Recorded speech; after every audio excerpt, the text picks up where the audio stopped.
Andrey Santos is him, and I'm going to tell you why.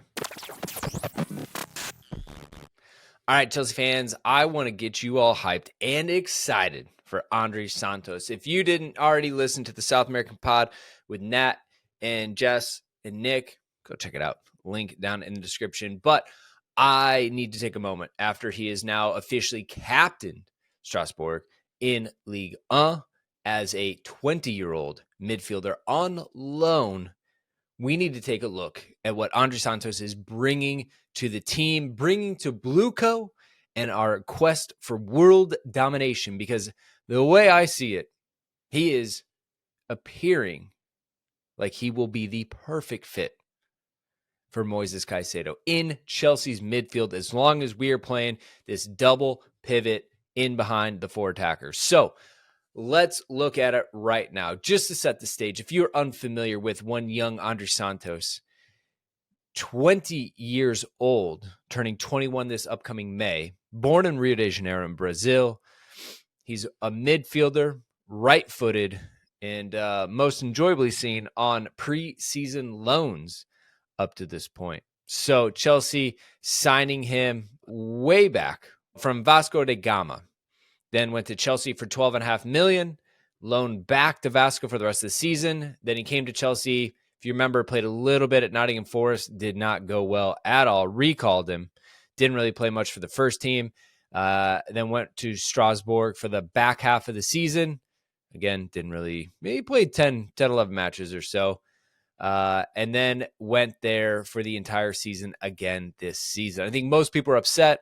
We're hoping that they would have gotten to see him in a Chelsea shirt, keep him around with Enzo, but that just was not the way it was going to be. Went on loan, wasn't really sure what to make of going to Strasbourg, but boy, oh boy, has he made the most of it. So last season, like I said, he only played half a season there. He played 831 minutes, had 1 goal, no assists, started 9 of his 11 matches. This season, he has played 11 matches, started 11 matches, and has played 965 minutes. He's already played 134 minutes more this season than he did last season, the same amount of matches, and he sells the rest of the season. I don't see Chelsea calling him back on loan, but we'll get to that. Right now, he has 5 goals and no assists. 5 goals. Right now, that stacks him in Ligue 1, tied for 5th place with Ousmane Dembele. It is Barcola on 10, Mason Greenwood on 8, Jonathan David, Chelsea target, on 7, King and Lee in 6th, Ahmed Junior Traore 6th, Gassan 6th, Kito Nakamura 6th, and then Dembele and Santos and Luis Enrique with Zuriko Davitashvili all on 5. So again, Santos is at 5, tied with that group of players, and he is in the 11th place team. Just goes to show you the impact he is having in this side. And again, 20 years young, this player. Really has not played a lot of European football, spends most of preseason with Chelsea, spent half a season at Strasbourg last season. Nottingham Forest was a disaster of a loan. So the fact that he had about a half a season with Academy to adjust to life in England, coming off of the World Cup, the Youth World Cup, he has settled in just fine. We got to see him 2 summers ago in the preseason tour. This is a player who is magnetized to the ball. He wants the ball. He searches us out, whether it's in tight spaces or he needs to make a run to open up space to get it.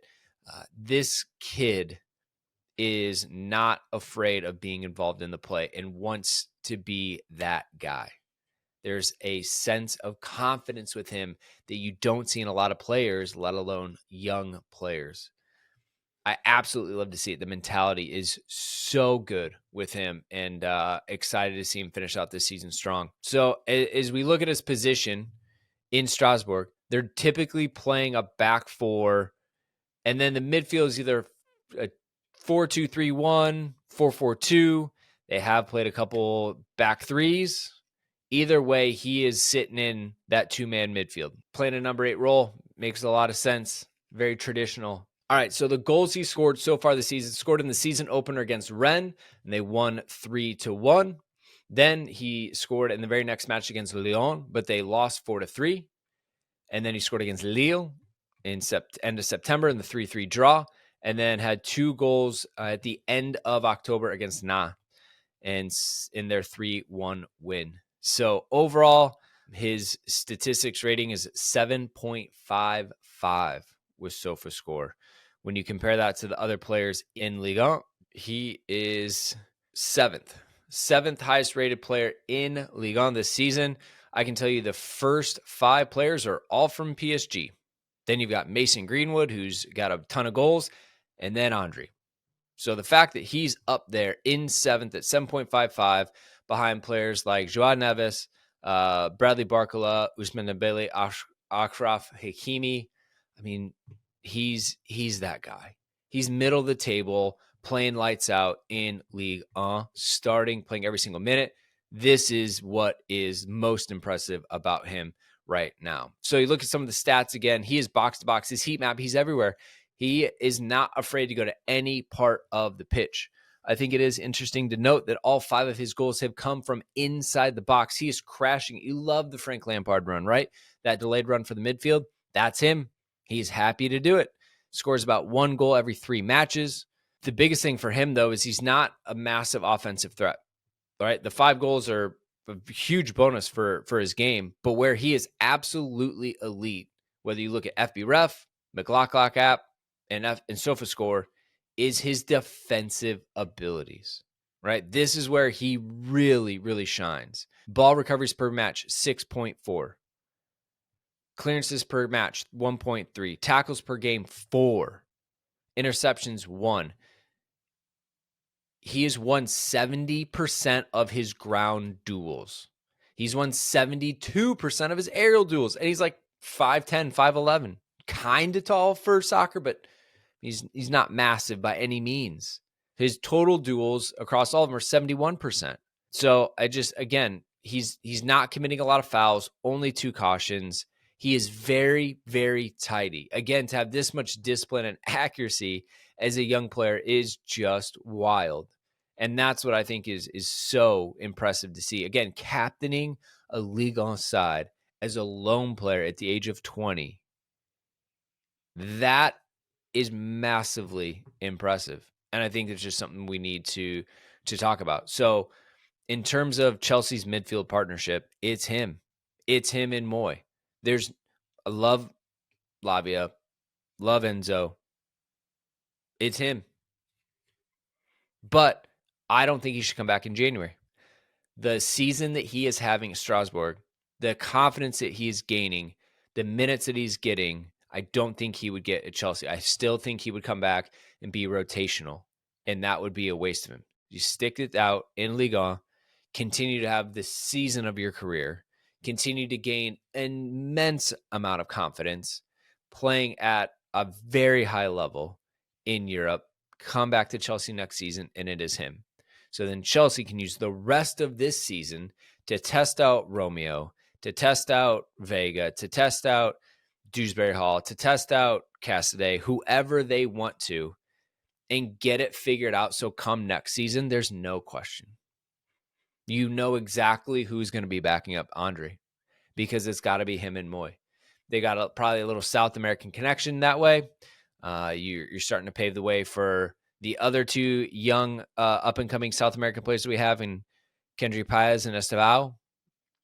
Build that connection in the midfield now. There's nothing more important than that transition from offense to defense, defense to offense, and the energy and the running and the ability to tackle between Moy and Santos. It would be unmatched, right? And we see how good Moises is right now, essentially on his own. I would be absolutely thrilled, and I think we all would, to see what it would be like with Andrey Santos running next to him. He's also captain the youth national team. All right. I think he's gotten some calls up to the full senior team. This is the type of player that we need in the Chelsea lineup. I'm telling you, even watch him in preseason as a 19-year-old, as an 18-year-old, he is not afraid to get involved and be on the ball. There's something about that elite mentality that's going to carry him a long ways. Now, just to compare him to Moises Caicedo real quick, I know that it's different in the sense of Premier League and who he's with. But to give you an example, Moises Caicedo, he's at 58% of his total duels won, 57% of his ground duels, and 63% of his aerial duels. So he's 5'10", 23. You've got 5'10", 5'11" Santos at 20. This is your midfield for the next 5 to 7 years. If you play it right, if you keep people healthy, I don't know how else you kind of play that or mess that up, knowing that you've got the guys to lead you forward. So, look, I need to just double down with everybody and make sure that we're on the same page in understanding just how good Andrey Santos is, because he's the guy and he's the one we need. When you compare him, thank you to the McLaughlin app, and overlay him with Moises Caicedo, the only differences and hedges you can make are Ligue 1 to the Premier League. You're going to see a ton of similarities between these two players. The biggest difference is that Andrey is more likely to foul than Caicedo. Caicedo has slightly more interceptions, but other than that, you're getting the same accurate passing. You're getting the same progressive passing. You're getting the same through balls. Andrey Santos is a bigger goal threat. They both are good on the dribble, right? They both are good at progressive dribbles, carrying it forward. And they are insanely good at tackles and headers won. I'm telling you, look at the data. It is insane. It is so good. I can't wait. Let me know in the comments what you think. Is Andrey Santos the guy to pair with Moises Caicedo? Is he going to dislodge 50, 60, 70 million players around him? Do you bring him in at January or do you wait to August? Honestly, I think that's the only question. When, not if. Check it out, Chelsea fans. Make sure you sub. Leave it in the comments. We'll be back in another video. Have a good one.